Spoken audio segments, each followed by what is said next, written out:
Bashir Adini Center for International Trade Investment.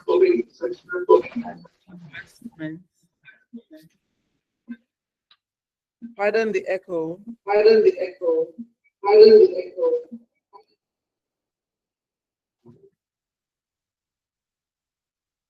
Welcome to the Bashir Adini Center for International Trade and Investment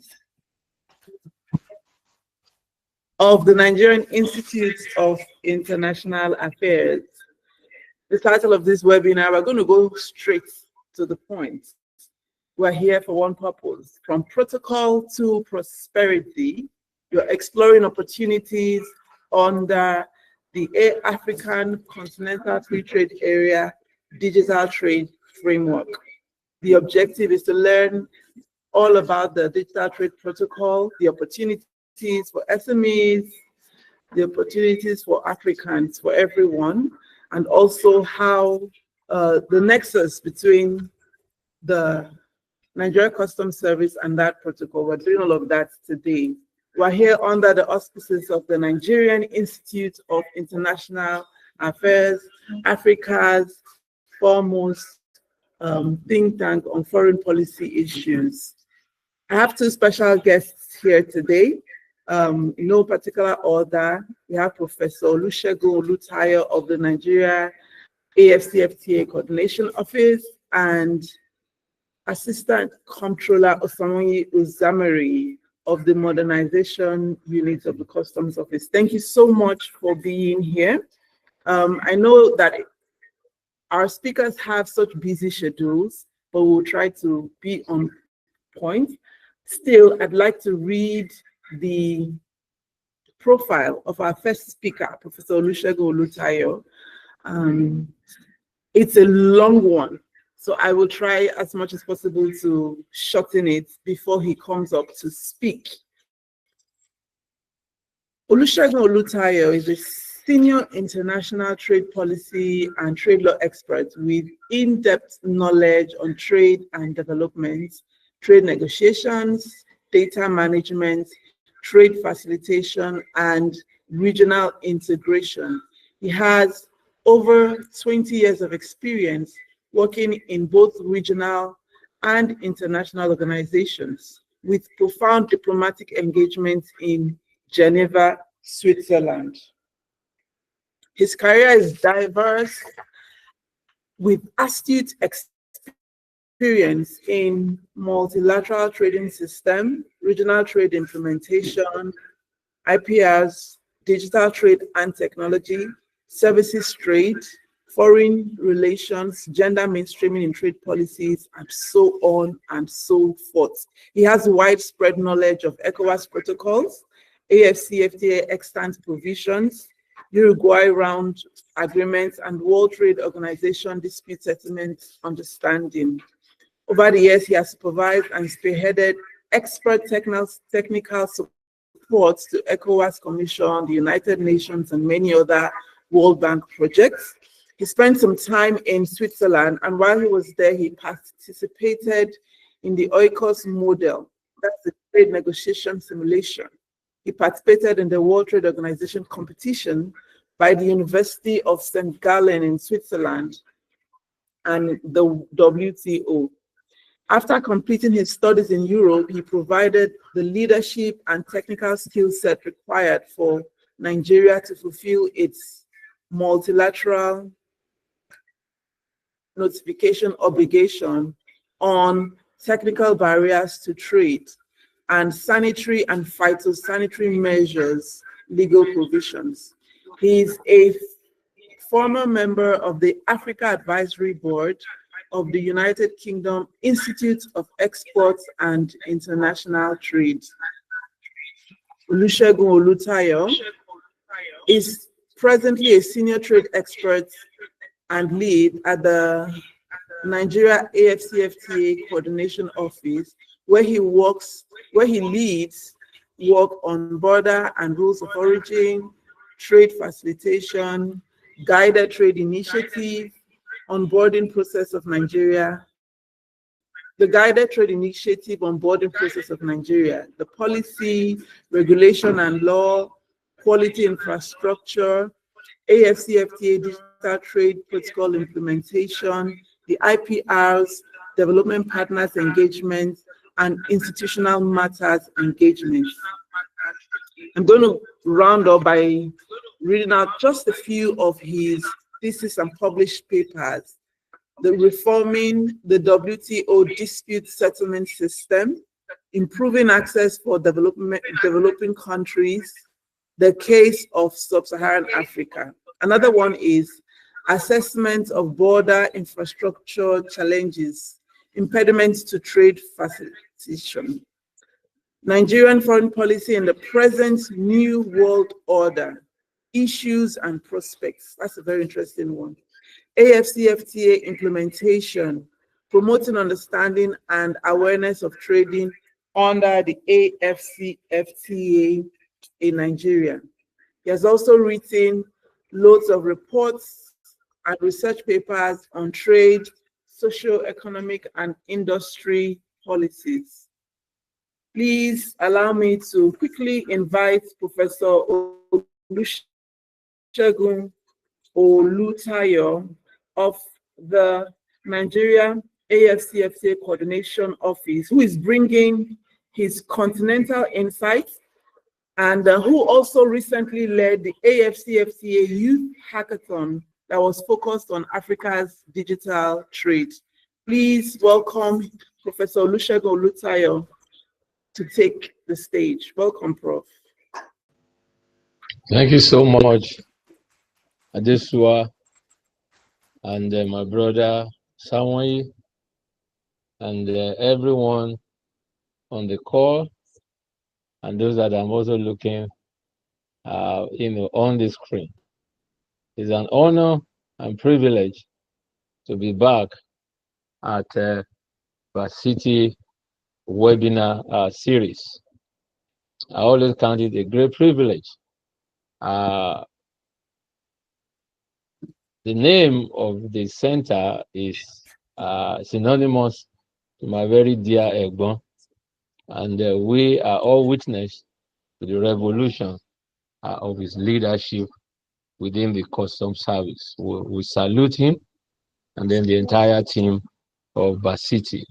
My dear sister Adesua, well done for all that you are doing. Thank you so much, now, sir. So I would let's dive appreciate your...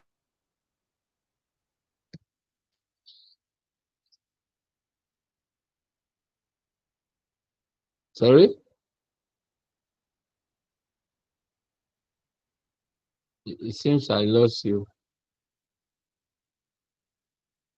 Yeah, I think our network is back. I'm trying to come back up soon. Okay.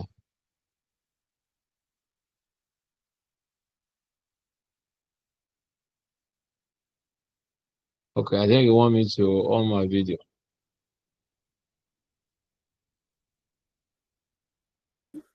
Can you hear me?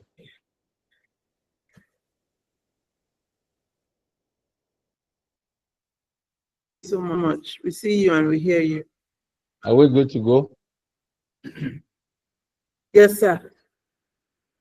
All right. So once again, I bring greetings also from my principal, the national coordinator of the Nigerian AfCFTA Coordination Office, as approved by Mr. President Bola Ahmed Tinubu, GCFR. Now, let's dive in because of the exigency of the time. I'm sure some of us are familiar with AfCFTA, and for the avoidance of doubt and clarity to every one of us, AfCFTA simply means African Continental Free Trade Area.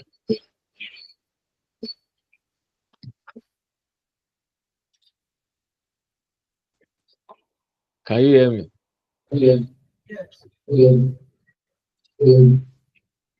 Yes, sir.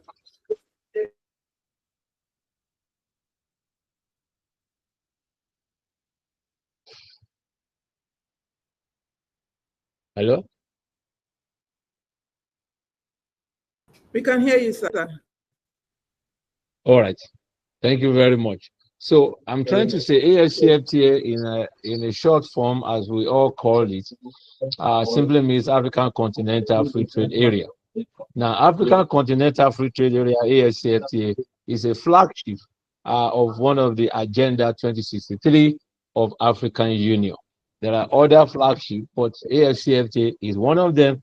And as I speak to you, AfCFTA is one of the instruments that is actually coalesced all the African countries behind, a better trading within Africa. Now, going to the subject matter in the context of digital trade, what is important for us to know when we say AfCFTA, AfCFTA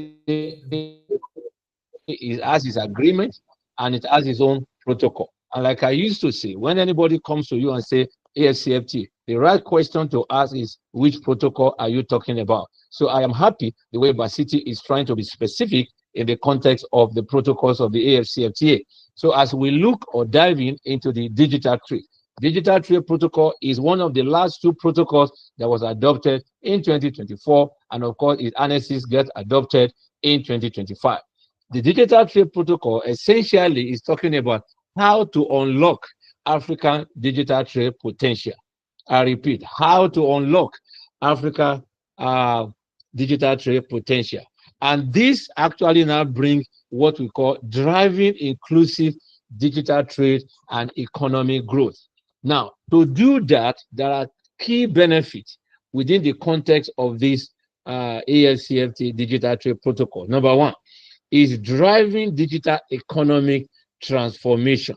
Now, when you look at the entire text of the Digital Trade Protocol, this is one of the key benefits of AfCFTA Digital Trade Protocol. Number two, it is to boost intra-African trade.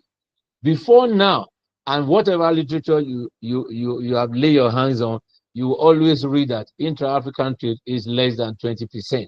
Now, Digital Trade Protocol is an avenue, is an instrument that we have to boost our intra-African trade. Number three, it is to create opportunities and innovation.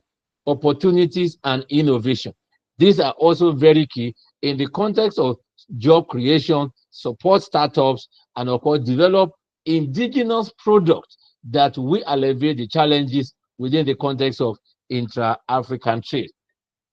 As Dr. Adesuwa rightly said, within the context of the AfCFTA, the Nigerian AfCFTA Coordination Office recently in May launched a very big initiative. That initiative comes from the AfCFTA Digital Trade Protocol. Now, a lot of people must have laid hands on this protocol. They will be reading the text, they will be reading the legal words. But much more is the prosperity that is in this provision. Much more is the opportunity that is embedded in this provision. Much more is the innovation that is embedded in this provision. Much more it is the creativity that is embedded in this provision. Much more it is an avenue, let me use the language on the street, to make money in this provision. So it is for all of us to begin to come to the understanding that AfCFTA, it is not just an agreement in itself, but it's an agreement that can prosper me. It's an agreement that can prosper us, if you want to go in the collective language. It's an agreement that can prosper us as a country if we have a clarity of policies and focus on that policy. I bet you we will deliver prosperity and economic growth for our country. Furthermore, it is also within the context of this AfCFTA Digital Trade Protocol that we have opportunity to facilitate seamless digital transactions. Seamless digital transactions. Just of recent, AfRexim and in partnership with AfCFTA Secretariat has launched what we call PAPS, Pan-African Payment Settlement System. Pan-African Payment Settlement System allows you to take, a commercial payment in your own local currency. In Africa today, we have over 30 currencies, maybe like 46 or 47 currencies And then when you want to make sure that you have your own currency being paid, you need to go to dollar or to pounds or to euro. But perhaps as airports to now say, no, you don't need to go that route. You can actually be paid in your own currency, which saves you a lot of commissions here and there. These are what the AfCFTA Digital Trade Protocols offer us as a continent, as a country, and as an individual. Within the context of the initiative that we launched, I might be coming back to this initiative that we launched in May called AfCFTA Hackathon. AfCFTA Hackathon, I can tell everyone confidently that we received more than 400 entries, even across the borders of Nigeria, from Algeria, from Malawi, from Ghana, from the Gambia, from Egypt. Everybody was coming in, and we were able to launch this initiative, not even to the fact that we have a very long time to prepare it, but yet it tells you that the potential of digital trade is enormous, is massive. For us at the Nigerian AfCFTA Coordination Office, we have even outlined further initiatives that we are going to launch in the coming weeks, months, and years. All is a zoom from this AfCFTA Digital Trade Protocol. Let me quickly bring us up to speed. Now, within the context of the AfCFTA Digital Trade Protocol, it has 11 parts. AfCFTA Digital Trade Protocol has 11 parts. Don't forget, like I said, when you say AfCFTA, it has 8 protocols.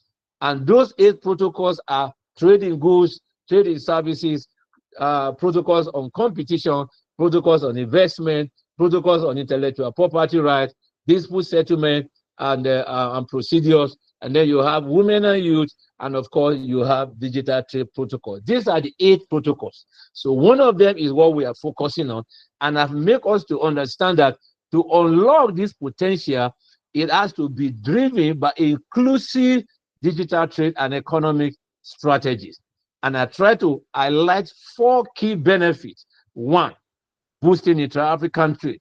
2, driving digital and economic transformation. 3, creating digital opportunities and innovation. 4, facilitating seamless digital transaction.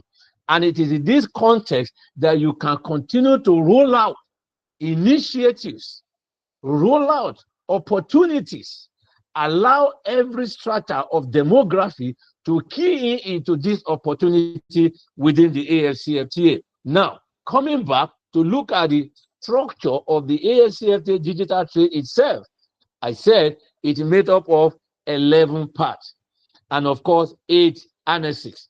The first part of the AfCFTA Digital Trade Protocol talks about, that is part 1, general provisions that addresses definitions, objective, scope of application, and of course, when you go to the part 2, it talks about market access and treatment of digital protocols.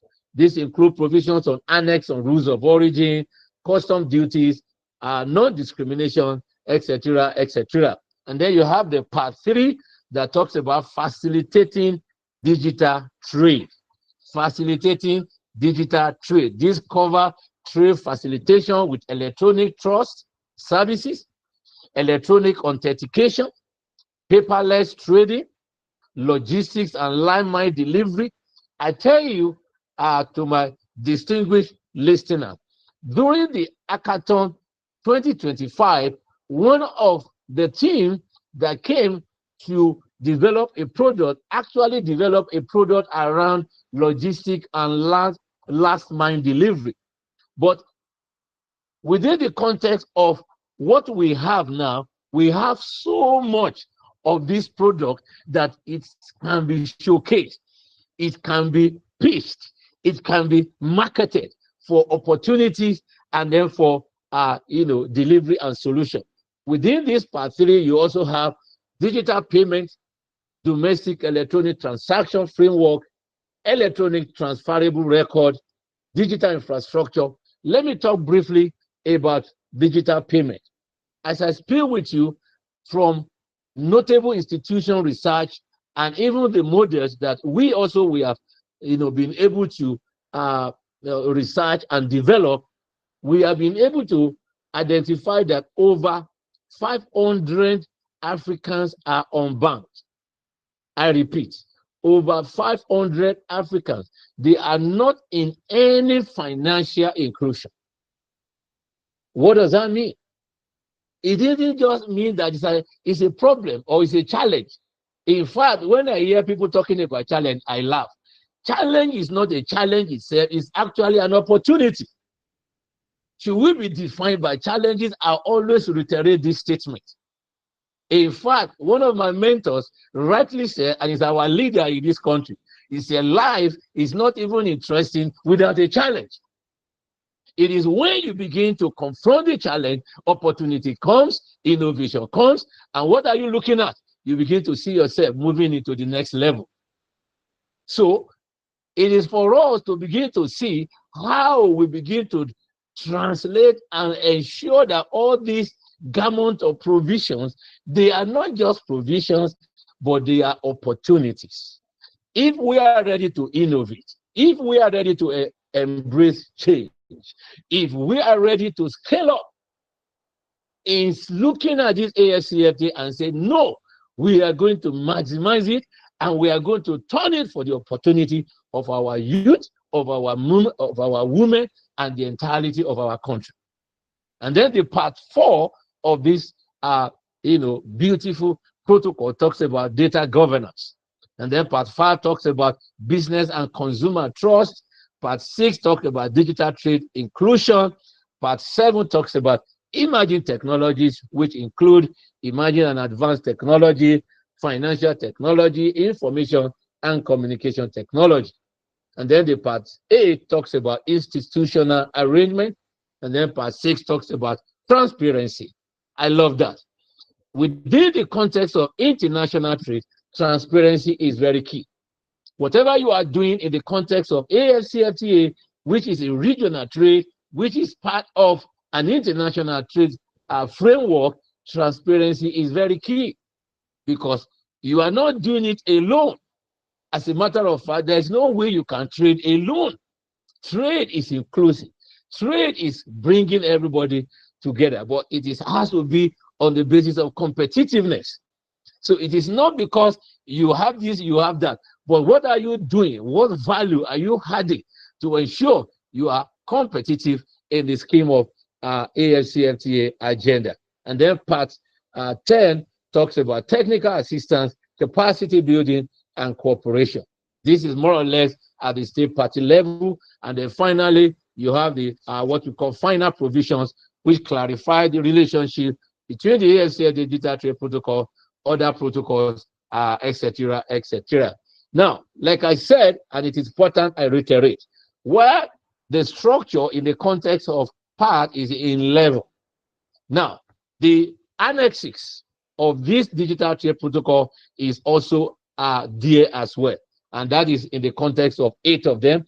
You have the rules of origin, you have the cross-border digital payment, you have the cross-border data transfer. This talk about data privacies and what have you and what have you. You have the criteria for determining the legitimate public reasoning for disclosure of source of code. And then you have the digital identities, you have financial technology, emerging and advanced technology, and finally of this analysis is online safety and security secured mode. Now, let me say this, that it is important for us to also have the understanding that this protocol, it is not just that it came from the blue. It's actually trying to deepen the understanding within the context of African Union digital transformation strategy, which focuses on 5 elements. 1, build a secure digital single market by 2030. That is to facilitate free movement of people, services, and capital. 2, ensure that all Africans are digitally empowered and have access to affordable and reliable internet connectivity. 3, promote digital innovation, entrepreneurship, fostering the development of vibrant digital economy. 4, strengthening digital skill, human capacity across the continent, enabling Africans to participate fully in the digital age. And finally, it is called enhanced digital governance and cyber security, ensuring a safe and trusted digital environment. This is as enshrined in AU digital transformation strategy. Now, it is important for us to have this understanding that as of today, it is to the fact that the adoption of the protocols has happened. The negotiation on Annex 6 is about to be completed. Then we are going to have approval on the Annex 6 up to the level of adoption of the African Union heads of state, and then the domestication by member states, and then the implementation continues, and then of course monitoring and evaluations and review. Let me say this. I've always made this statement. It was not copied from any book. It is because of my understanding of the AfCFTA implementation. AfCFTA is not a sprint, it's a marathon. AfCFTA is not a sprint, it's a marathon. You can quote my name with that, because if we are going to have a maximum benefit of AfCFTA, then we need to begin to have an understanding of a collectivism, not in isolation, not an individual. No, it has to come with the context of understanding of private sector, of civil society, of the youth association, or center of trade, or public institutions. Even our National Assembly, they have a role to play. This is how we can maximize AfCFTA for the benefit of our country, by extension for Africa. There is so much to do within the context of the AfCFTA. There are so much to begin to bring to light in the context of AfCFTA implementation agenda.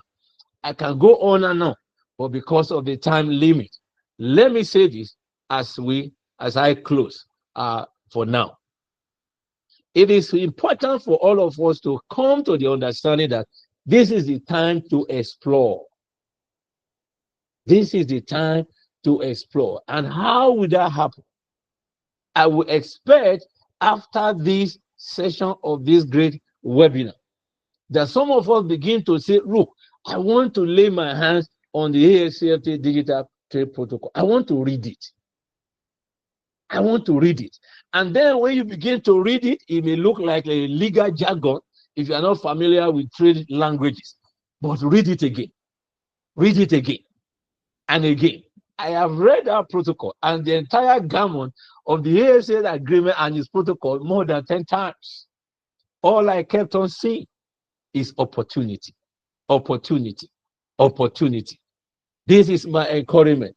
And secondly, is to also see that how can support comes into all initiative. This might be a challenge to Varsity and anyone that is running a center or you are working with a center. And what do I mean?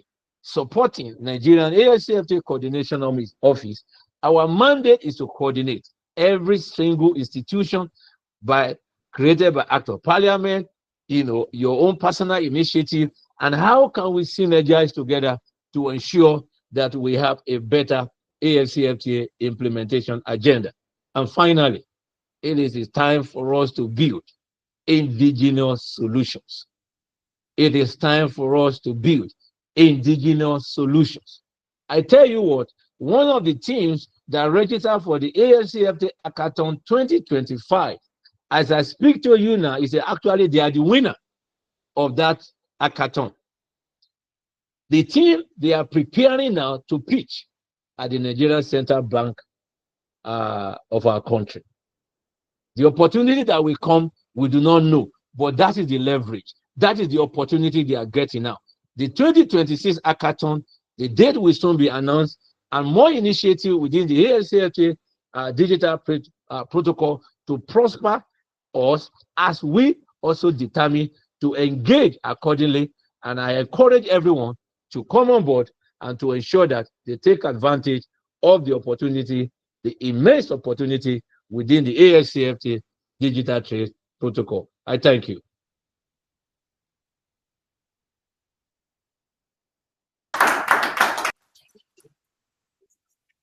Thank you so much, Prof.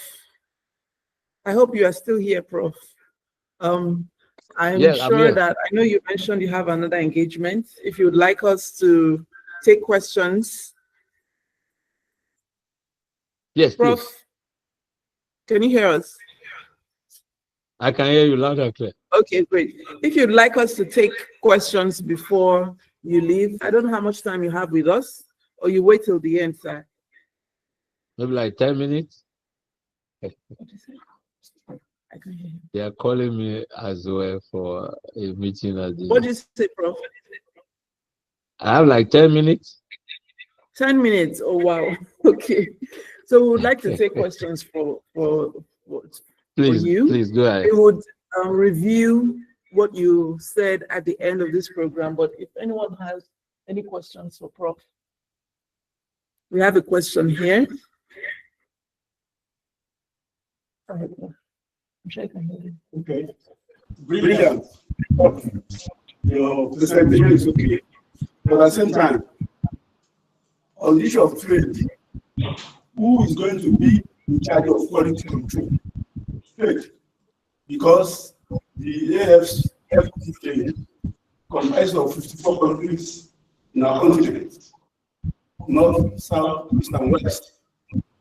Yes, I'm aware that we have the quality control Nigeria. That's correct. The same thing we have now. So, who, by the product that we produce in Nigeria, when it's going to North Africa, and the product gets there, who's going to certify that this product is of quality? My thinking is that unless we have centralized quality control agency certified by the AfCFTA, that's when the goods can pass through all the across the nations. So we don't have the issue of bankruptcy and insolvency in our hands, because this type of business in other AfCFTA cannot be funded by equity. It's going to be funded by debt. You have to borrow money and do it. So the product that we produce here, if it's not certified centrally, that is a quality product, that would be an issue. And then we have to emphasize this point, because under the pretext of AfCFTA, we don't have inferior quality products in our country. I think I'm clear. Thank you, Prof. Thank you for your question. Prof, sir, over to you.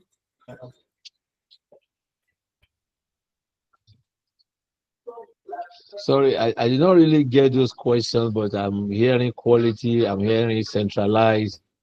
Can you just recap that question for me? It is on quality control. Okay, quality of control. Okay, I get you. I can see Charles. Okay, Bruno's hands. Can let him also ask, and then I'll take the two questions. Thank you Charles, very okay, much. Bruno, please go ahead with your question. It was an insightful session, sir. Now, again, Thank you. Often my thoughts have always been that we are not short of agreements to foster growth in Africa. We are short of willpower.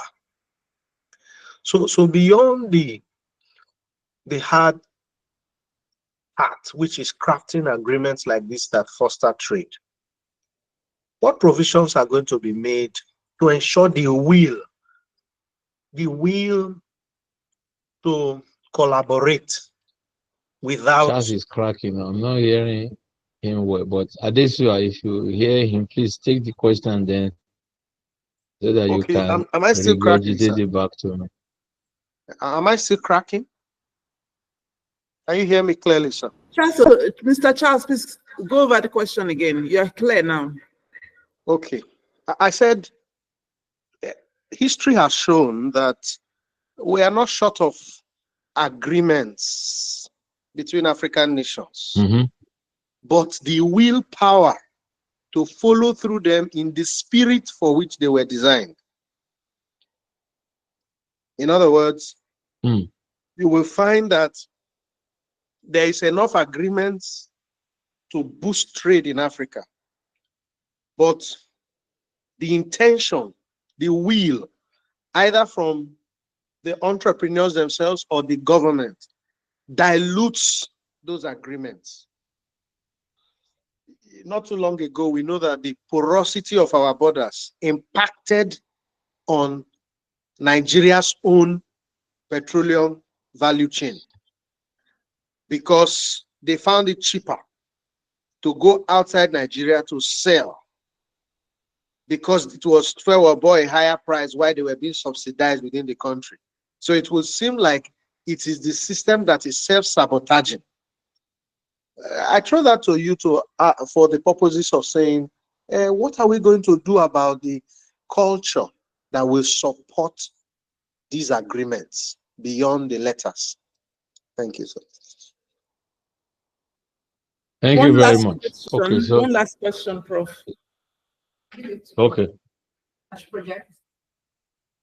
Okay, my name is Marlene Akwafure of the NIA. Mr. Charles, it's good to see you. Welcome. My question is very simple, similar to that of the first person who asked the question. He was referring to products and quality control. Mine is more of the companies. Is there an archive or a database of registered companies that can do this, that can carry out these transactions with minimal interruptions from, immigration and customs and all those foxes that spoil the vine? Is there a preference? Are there advantages to being a part of a body, or is there a body that you can be a part of to facilitate this trade in such a way that you are not a part of the informal sector and have to go through those models of transactions that go through that informal sector? I don't know if the question makes sense.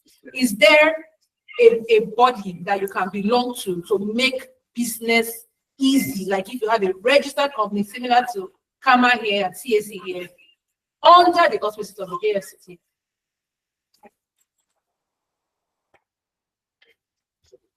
Over to you, Prof.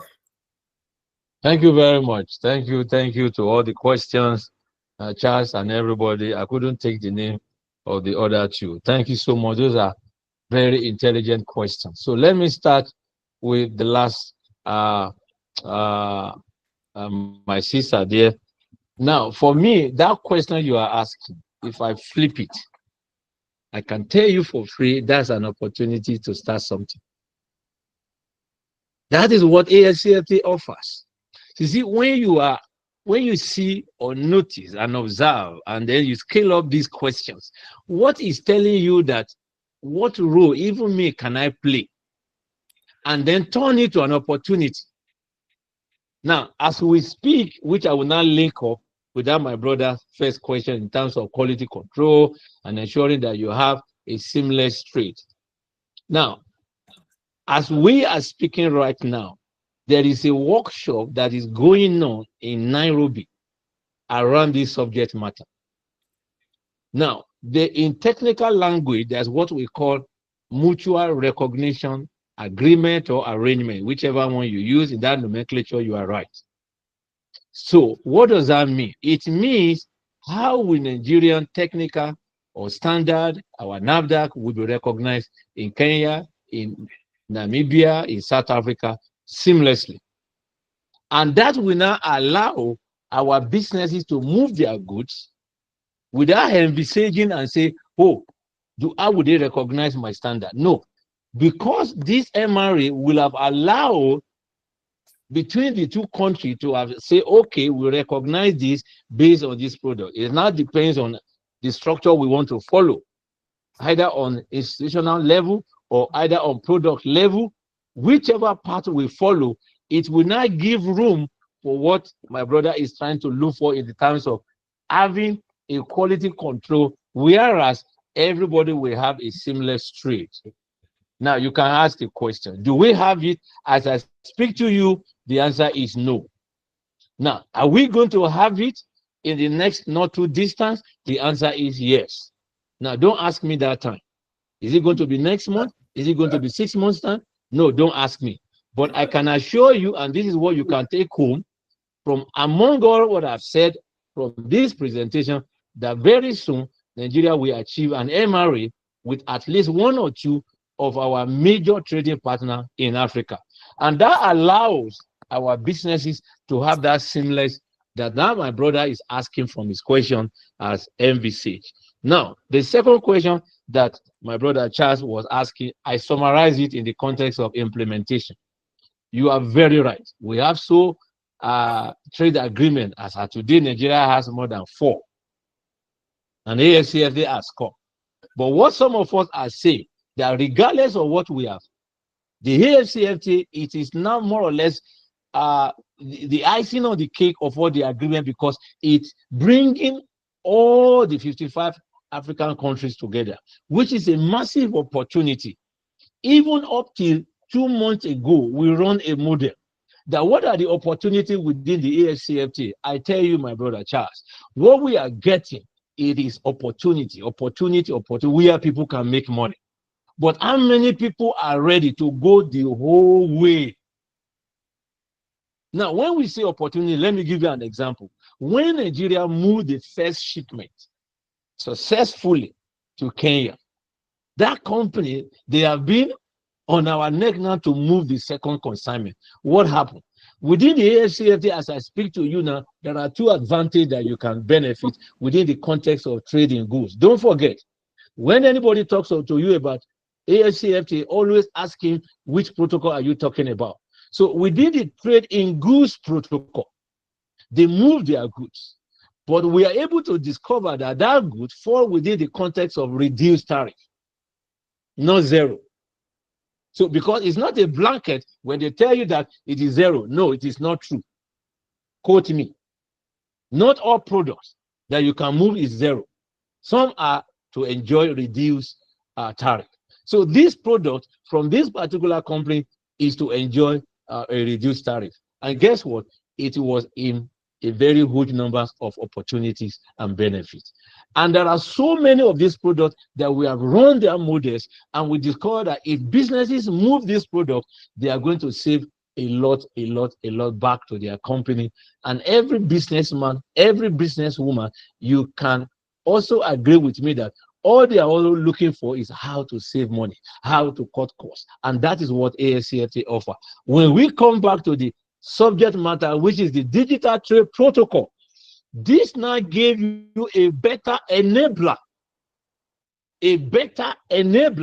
of ensuring that facilitating what you are doing in a digital mode, and so much opportunity embedded within this protocol. I think this is how I'm going to answer those 3 questions, and I hope I'm able to delve into it adequately.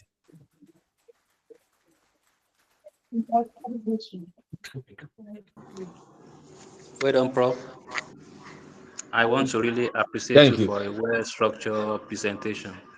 I just want to quickly ask that how can we really identify goods that fall under digital trade? Is it by service or by payments online? Thank you, sir. Okay, so now I need to bring more clarification. Now, within the context of digital trade protocol, you do not have goods in terms of physical goods that you can carry. But what digital trade protocol offer or is opportunity in the realm of digital space, in terms of maybe e-commerce, in terms of ensuring a better movement of payment, in terms of having that payment infrastructure where you make a payment from your country to other side, and then you are getting returns immediately. It also offers opportunity within the last mile, building a sandbox of regulatory, ensuring that you have a coalesce of digital opportunity in one spot. So these are things that digital trade protocols offers you.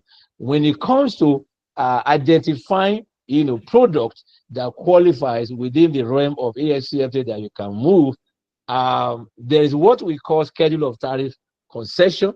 We are trying to see how we can put that in the context of digitalization, where it will be easy for our businesses to actually identify. Let me say this. At the continental level, something like that has actually been developed. We call it e-tariff.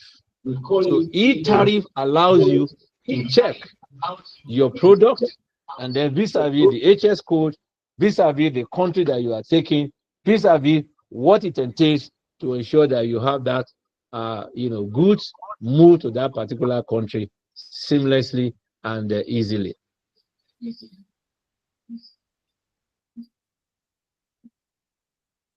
Thank you so much, Prof. Really appreciate that.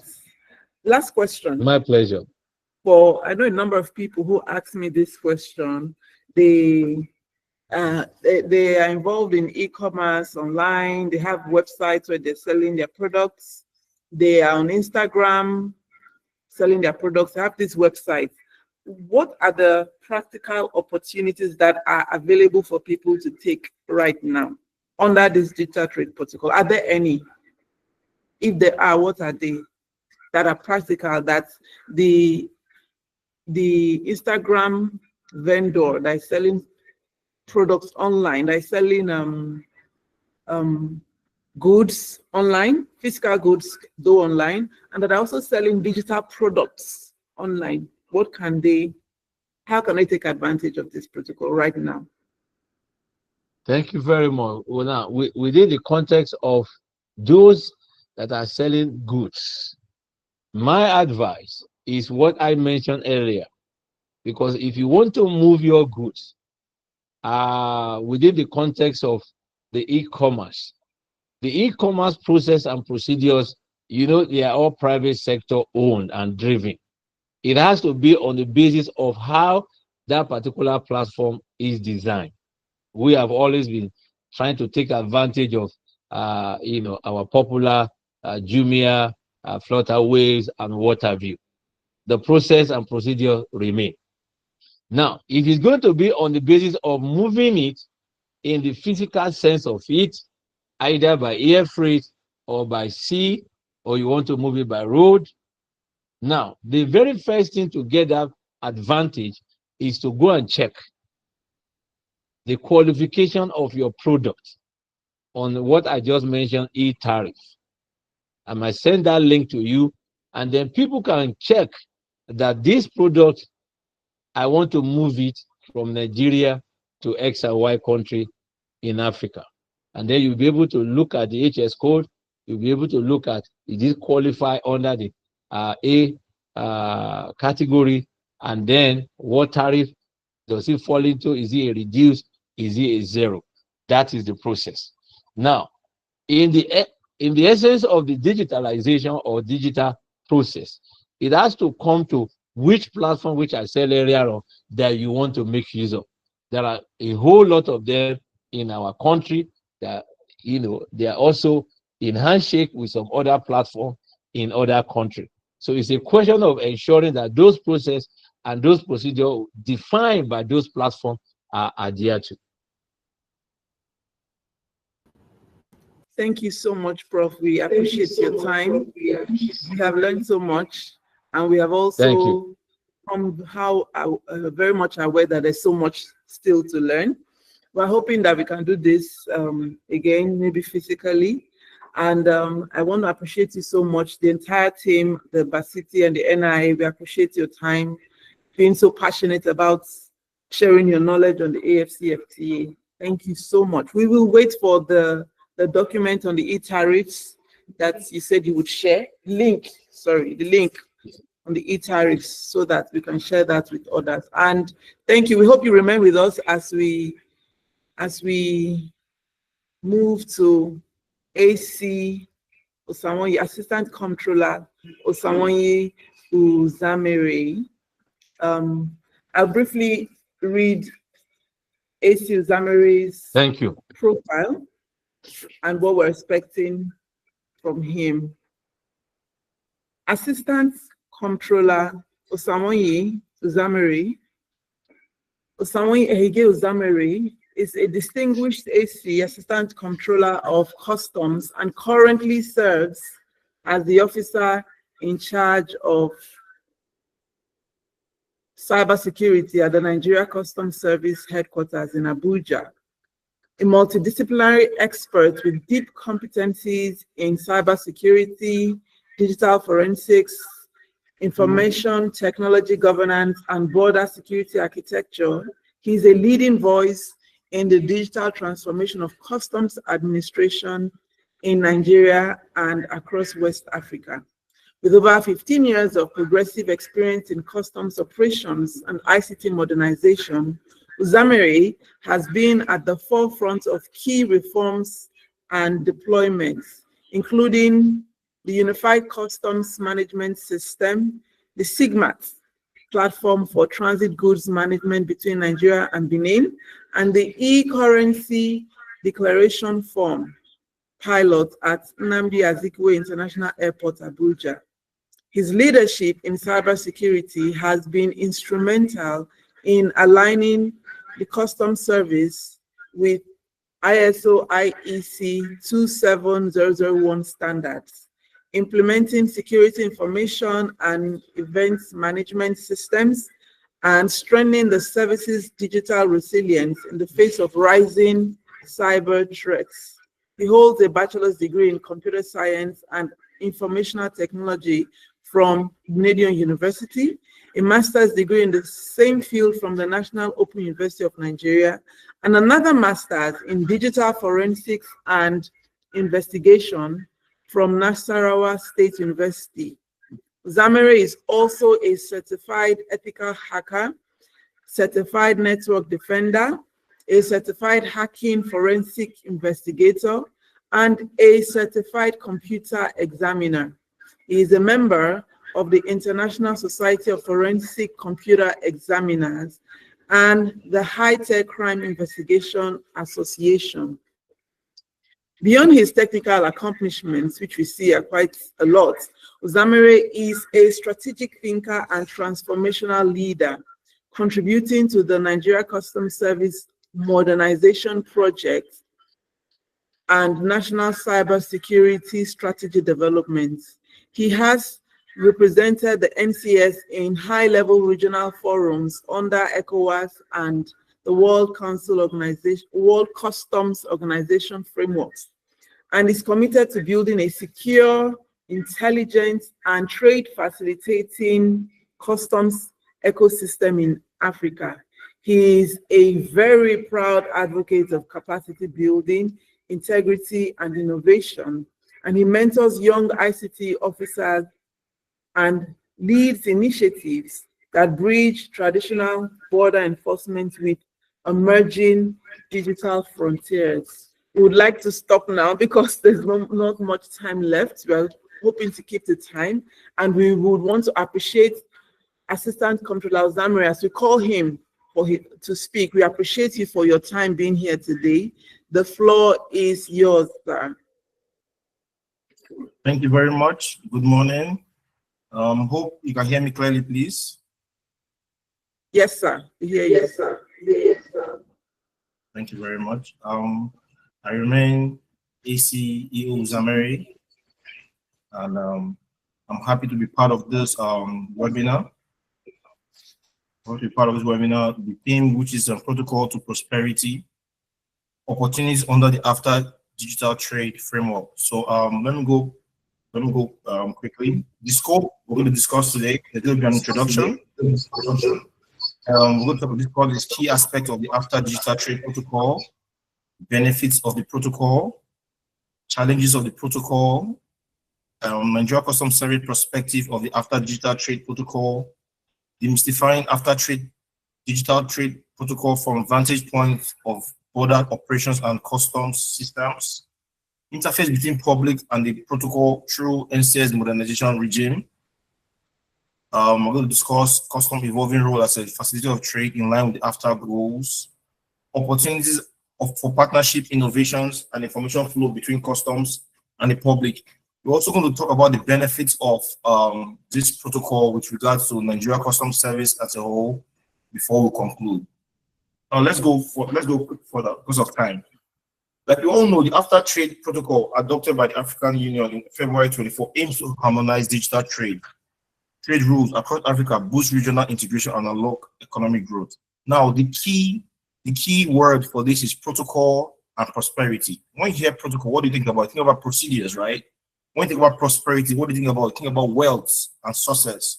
So I think this webinar actually goes very well with that. Now, going forward, right, this protocol, right, provides a framework for cross-border e-commerce, streamline digital trade regulations, and development for digital infrastructure.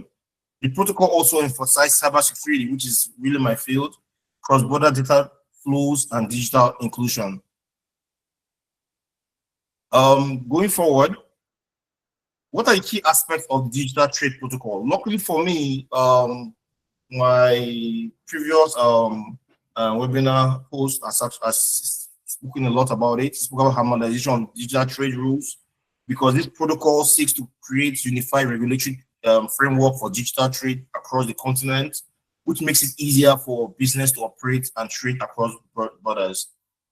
Also, cross-border data flows. This addresses the movement of data across borders, which is crucial for many digital businesses. Cybersecurity, because the protocol includes provisions to enhance cybersecurity measures, creating a safer online environment for business and consumers. Also, digital inclusion. This promotes digital inclusion by ensuring that all citizens have access to the benefits of the digital economy. And like he said earlier on, it has about 8 annexes, which has to do with rules of origin, cross-border digital payments, cross-border data transfer, criteria for determining legitimate business reasons for disclosure of source codes, digital identities, financial technology or fintechs, emergency and advanced technologies, then online safety and online safety security, which are currently ongoing. Now, what are the benefits? There's going to be increased intra-Africa trade by reducing barriers to digital trade. This protocol will help is expected to boost trade among African countries. Another thing we should talk about is economic growth. It's anticipated to contribute to significant GDP growth and increase investment across the continent. Also, next is what? Job creation. It's expected to create new job opportunities. The expansion of key sectors, which basically talks about the e-commerce, the fintech sectors. They're expected to experience significant growth as a result of this protocol. But like you all say, everything that have benefits also have challenges. These are the major challenges of this particular protocol, which has to do with infrastructural gap. Let's be honest to ourselves. Internet access can be dilapidated around Africa. Also, we have electric problem in some parts of Africa, and this can hinder the implementation of the protocol. There's also regulatory differences, because different nations or there are different national regulations across African countries, and it can create challenges for business operating in multiple markets. Then there's also the digital skill gap. There's a shortage of skills in digital professionals in Africa, and it can limit the continent's ability to fully leverage the opportunities presented by this protocol. Now, what's Nigeria's role? Nigeria has been recognized as AfCFTA Digital Trade Champion, and this has highlighted the country's potential to lead the way in digital trade integration within the continent. Then the AfCFTA provides Nigeria with access to vast market of over 1.3 billion consumers. What does this do? This opportunity to expand the digital trade footprint, not just within Nigeria, but with other African countries. Nigeria can also leverage the AfCFTA to unlock new markets. Now, this can by attracting investment and solidify its position as a regional trade hub. What is Nigeria Customs Service perspective on this particular protocol?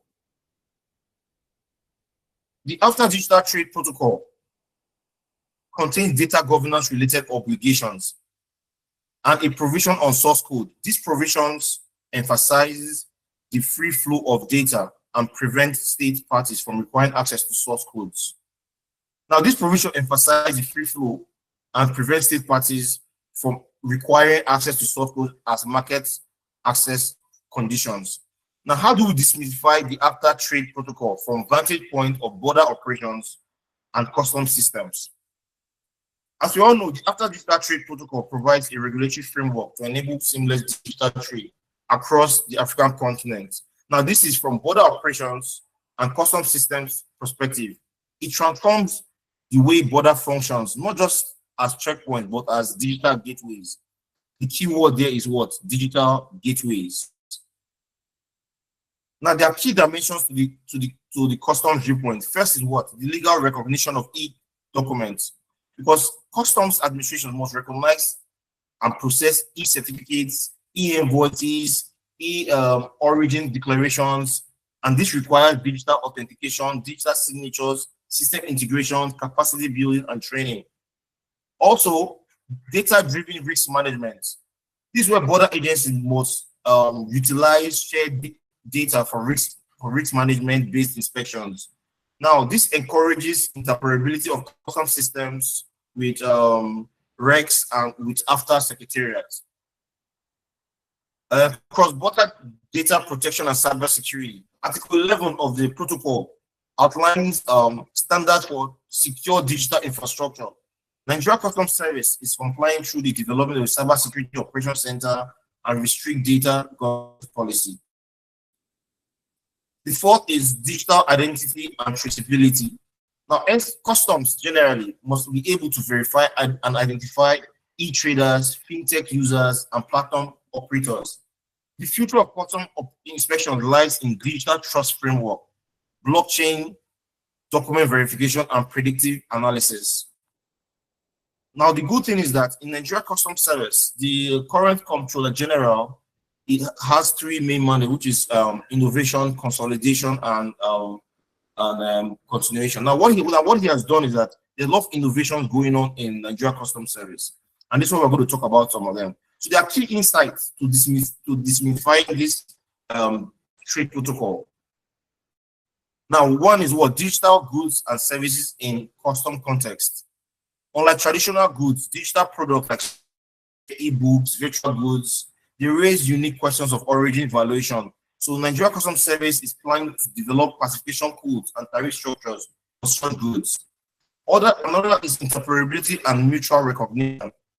These border agencies across Africa need system interoperability to validate digital certificates of origin, e-invoices, and other electronic documents. Now, part to say, I'm part of the implementation committee member of implementing ECOWAS SIGMAT application, which is the transit for ECOWAS, and it has helped us a lot to understand other systems, and also it has bridged the gaps of the border. So the next is cross-border data flows and cybersecurity. Now, emphasis is placed on ensuring that data shared between customer and traders remains what? Protected, confidential, and trusted. And this has to do with emergency continental digital sovereignty norms. The role of customs in digital trade governance. Customs no longer is a trade enforcer. Now, we are co-architect of the digital economy. We work with some fintech, trade ministry, standards agencies to streamline digital commerce. Now, interface between the public protocol through NCS regime. To make protocol functional for end users, NCS modernization program provides several entry points for the public to interact with customs in a digital, seamless, and inclusive manner. The trading public can interface with protocol through Nigeria's existing digital infrastructure. For example, is our Bodogu 92 and trade and single trade window. Now, let me explain what is now. Traders can access real-time cargo clearance status, submit this declaration electronically, process payment without stepping into custom office. Now, this can be done from anywhere because our new clearance application is called the Bodogu, which is a unified clearance system. It's a web-based application. Next, we have implemented some kind of compliance program like the AEO called the Authorized Economic Operator. Now, this framework, right? AEO is a framework. It provides incentives for compliance. And due to digital compliance and digital and expedited clearance, it creates some sort of trust-based pathways for digital traders. Next is the evaluation and digital risk management. Nigeria Customs Service use intelligent evaluation database and automated red flag systems to eliminate fraudulent things such as under invoicing, improper classification, which are common digital cross-border trade problems. Then also the use of e-currency declaration form. These two allow travelers and traders to declare foreign currency online, which shows Nigeria Customs Service the aim to go fully digital across compliance functions. Then custom business dialogue. Nigeria Customs has institutionalized public-private dialogue to co-create digital solutions, including integration of APIs for fintechs, data sharing protocols for logistic firms, and capacity building for digital entrepreneurs. Now, this is more of our interface with our stakeholders. You can see the importers can access our clearance applications and do some other things. The medium enterprises can go through, can get some kind of compliance program, which is the AEO. The digital platform can integrate with us through some kind of API connectivity rather than manual procedures for manifest, submission, and clearance notification. Then fintech and payment systems have all been integrated into our clearance application, which collaborate with digital rails, cross-border invoicing, and so on. Now, the interface between public and the protocol through NCS modernization regime. The public can access advanced ruling for online and classification of origin. Now, what's the advanced ruling? Advanced ruling is a framework which was developed by the Nigeria Customs Service to ensure that classification and rules of origin are given to importers or agents, as the representative of the importers, to ensure that they have a seamless clearance procedure. And also they can receive trade information through National Trade Facilitation Program portal. They can also register and track declaration through the single window once harmonized with after tools. Customs evolving role as facilitator of trade in line with after goals. In the past, customs core mandate was revenue collection and regulatory enforcement, but under the after digital trade vision, custom is redefined as a strategic trade enabler, and we have embraced this transformation through strategic role shifts. Some of our strategic role shifts includes number one, control to collaboration. Now, NCS have embraced coordinated border management, in which we are working with other regulatory agencies and stakeholders at the border, like the SON, the NAFDAC, the police, the FRSC, immigration. This is to simplify clearance. We're also gone from manual inspection to smart risk management by using data analytics and artificial intelligence to inspect high risk shipments while enabling fast clearance for compliant traders. We've also gone from bureaucratic gatekeeping to predictive service delivery. Now, what have we done? We have leveraged on a WCO tool called the time release study and service level agreement to commit to efficiency, benchmarks. Also, we have gone from siloed system to interoperable trade platform. We have partnered with ECOWAS and some other conventions to ensure that there's some kind of regional trade facilitation. In essence, Nigeria Customs Service is now a catalyst for cross-border trade, creating an enabling environment for digital transformation. Now, custom is also a proactive trade facility based on transformation of Nigeria Customs Service from revenue generation to trade facilitation engine. And some of our initiatives to achieve this includes alignment with WCO 21st century customs. Now, we'll talk about the 10 building blocks of the modern customs, but it is very long. So some of them that have been embedded, which I would like to talk a little bit, is like enabling technology and tools, which has helped us to ensure that there's interoperability between systems, intelligence-driven risk management with AI-powered targeting system, coordinated border management through collaboration, which I explained earlier. Then next is what time release study, which I explained also. We also have the advanced ruling mechanisms and we support startups. Now, to actualize the provisions of this protocol, Nigeria Customs Service has developed and is deploying several cutting-edge tools to support secure, efficient, and intelligent digital trade.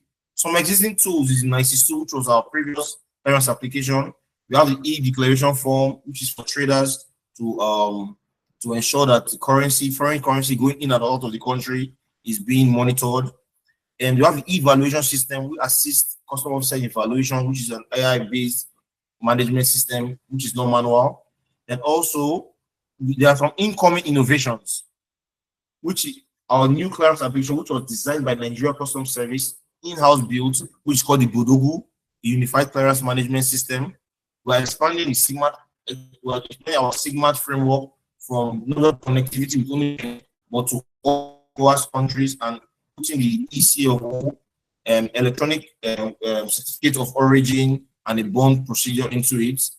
Then there's also the blockchain and AI pilots for tamper-proof document handling. Now, these tools has positioned Nigeria as a leader in trade digitalization and ensure custom operations are not bottleneck, but an accelerator for inter-African trade. Now, what are the opportunities for partnerships, innovation, and information flow between customs and the public? To fully harness this protocol, customs must foster collaboration, technology partnerships, shared knowledge ecosystem. Now, there are some key partnership gateways. There should be public-private innovation labs. Now, what does this mean? This means co-create custom solutions with youth tech innovators, universities, fintechs, and e-commerce firms. There's also the API access and developer portals by launching a secure developer environment to allow integration of private sector trade apps with custom backend system, which is currently going on in our new clearance application. Then also, there should be joint training and awareness campaign. We should have partnership with stakeholders to help in capacity building or training, like NEPC, after coordinating office, to educate MSMEs and women-led businesses. Then there's also digital compliance forums. There should be custom public roundtables on how to improve data sharing, resolve disputes, and streamline e-processes. Then, like my previous who said about hackathons and challenges, now we have to expand youth engagement through competitive innovations programs tied to NCS modernization themes. Now, these partnership models promote trust, transparency, co-ownership of the AfCFTA agenda, turning Nigeria customs environment into a laboratory for Africa trade innovation. Now, what are the benefits of this protocol under existing custom processes? The AfCFTA DTP delivers immense benefits to traders and the public through NCS existing and evolving modernization system. These benefits includes: one, paperless custom processing.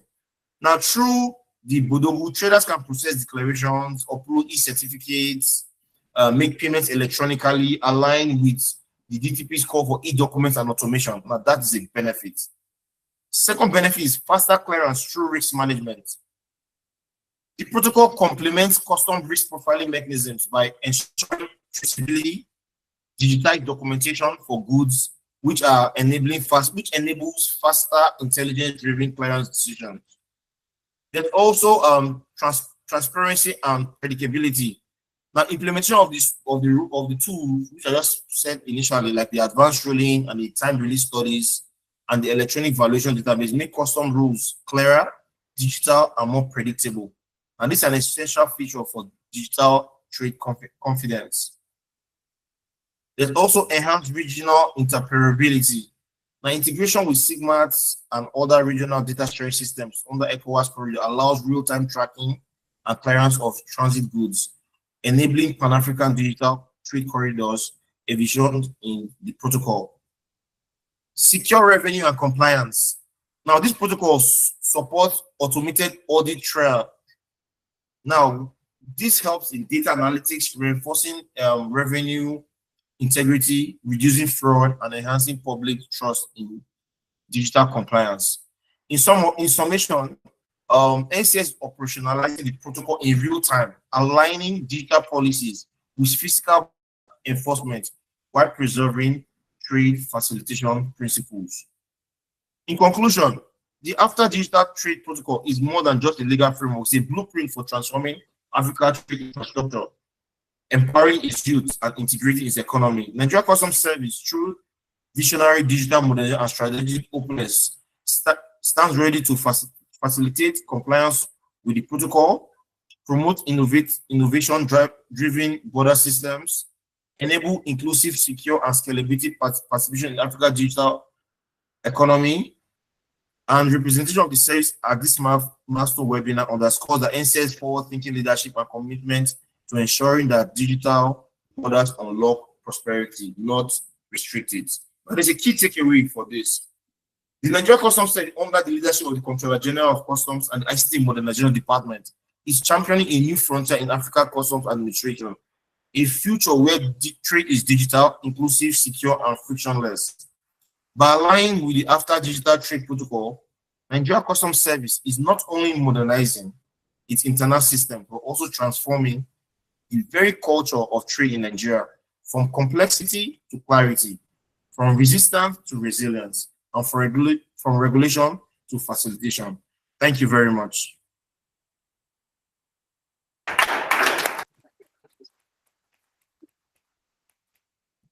So that's my presentation, and I hope it went well. So I hope to get some questions, if that's okay. If there are any questions concerning the presentation. Can you hear me? We didn't hear you. Please go over it again. Hello? You were saying something. The last thing you said just now.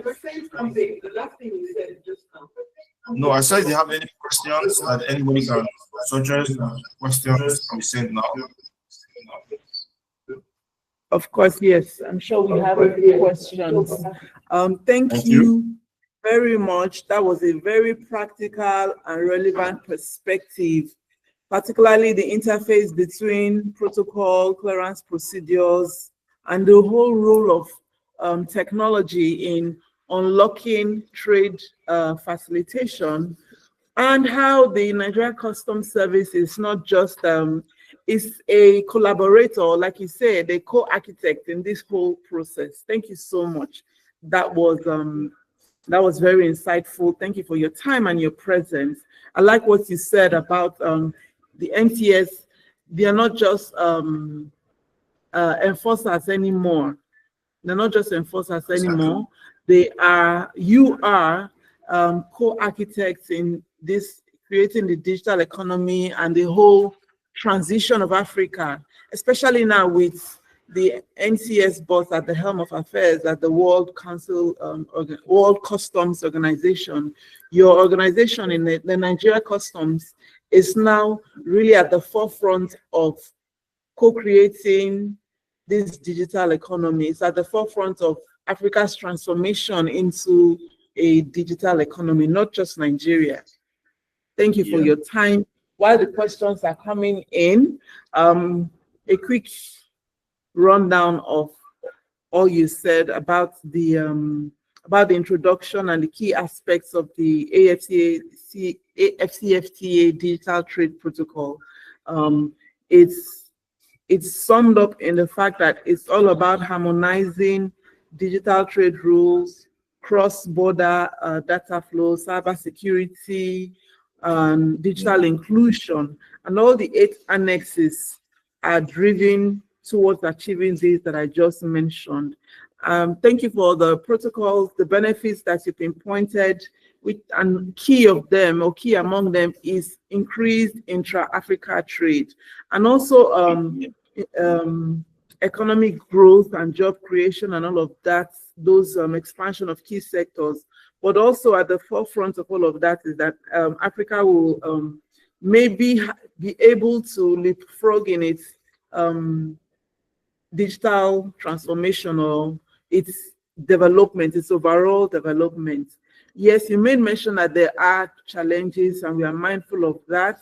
However, we have a role, not just does Nigeria have a role, but the Customs Service has a role in overcoming these challenges of infrastructural gaps and regulatory differences and all of that.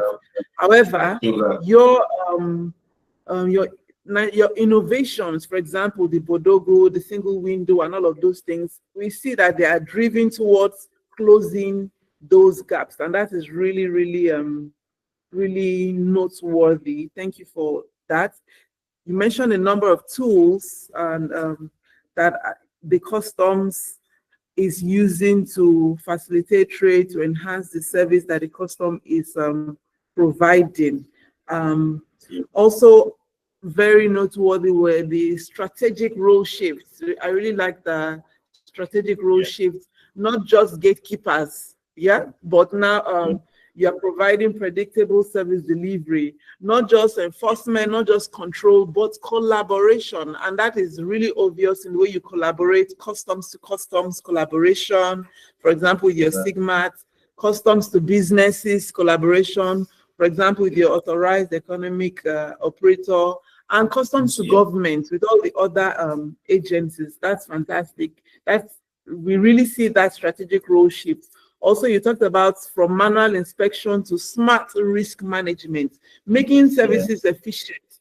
So we want questions on how all of these innovation is going to translate to prosperity. What was that? Prosperity. And so there was a question we asked the previous speaker. Many thanks to him. We want to also throw that question. I will start by doing that question.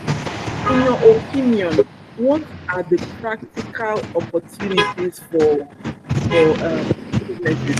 I mentioned that I have a number of acquaintances, I think that's what they're called, friends, people that I know that ask questions. They have digital businesses. They have platforms like Instagram, websites where they sell physical goods, and they also sell digital goods like programs, books, and all of those things. What are the practical opportunities that are available right now under the AfCFTA Digital Protocol? Can you comment on that, please? Thank you very much. There's somebody that needs to be muted, so I think it's interfering, but it's no problem. So thank you very much. We're talking about where, like, let me see, like the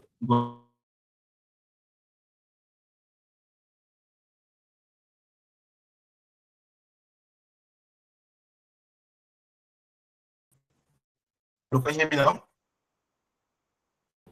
We can hear you now, yes, please. Thank you. Okay, you're talking about collaboration with stakeholders, if I should get it correct, based on this protocol. Now, there's a strategic shift I spoke about, which has to do with control to collaboration. Now, let's talk about collaboration with other stakeholders, and let's talk about collaboration with fintechs and other people that are not custom stakeholders. Now, Nigeria Customs Service in due time are hosting like what the after the hackathon, where you can build APIs and do something like that. So that's going to make us, it's going to give an opportunity to other people to design some kind of system for the Nigeria Customs Service. Then also collaboration based on custom stakeholders. I spoke about the coordinated border management, in which entities at the borders can come to collaborate. But based on the particular question you are giving, I think my predecessor on this. We lost you briefly. Hello? We didn't hear that. Yeah, can you hear me now? Can you hear me now? Yes, we can hear you. Yeah. Okay. So we're talking about customs hosting hackathons to for stakeholders to come and build applications or some kind of application programming interface in which custom can connect with other stakeholders. And the good thing about it is that it's going to come very soon, and it's going to give opportunity to different people to come and showcase their skills. Something like what the AfCFTA people did in sometime in May. That's based on collaboration with in the technical side, right? Then collaboration with the custom stakeholder side has to do with coordinated border management, where we can work with other stakeholders in the trade supply chain. Thank you very much. Thank you very much, sir. Thank you, AC Uzamere, for that. it's interesting. What I find particularly interesting is the opportunity for people, usually mostly young people in the digital space, to design products for the NCS. And I think that with that, they will be designing products that speak to the challenges that they're facing with the NCS. And that's very insightful. I look forward to reading more about that. But much more is, I think that we need to engage on a larger platform, because with the first speaker and you, it has just opened up that there's much more that we don't know about, one, and there's a lot of people who don't know even the little that you've shared with us now. I know we are pressed for time. We have 2 minutes before you have to get off, but we'd like to use the opportunity to appreciate you for being here, and not just to appreciate you, all those who have joined us online and in the room physically. We have some guests here. We say welcome to them, and we say thank you so much for being here. Thank you to all the participants. Thank you to all the stakeholders. Sorry, please, can I say something? Please, please. And before you go, first of all, I would like to thank my Controller General for giving, first of all, me this opportunity to speak here, and also to showcase some of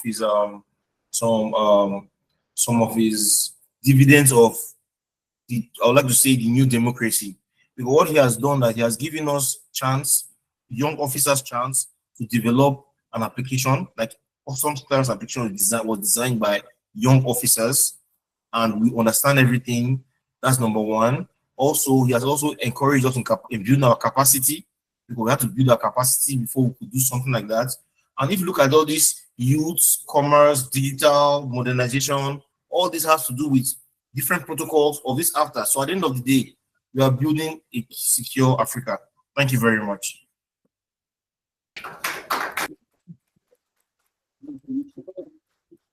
Thank you for building a secure Africa. That's very insightful. We're building a secure Africa. I like this particular recognition, because it's that we're putting our development in our hands, which is where it belongs. And that way we can adapt it to the way that fits us and addresses our pain points as Africa. I'm happy that your organization, your principal, the Comptroller General, have this at the forefront of your vision, your mission, and all that you do.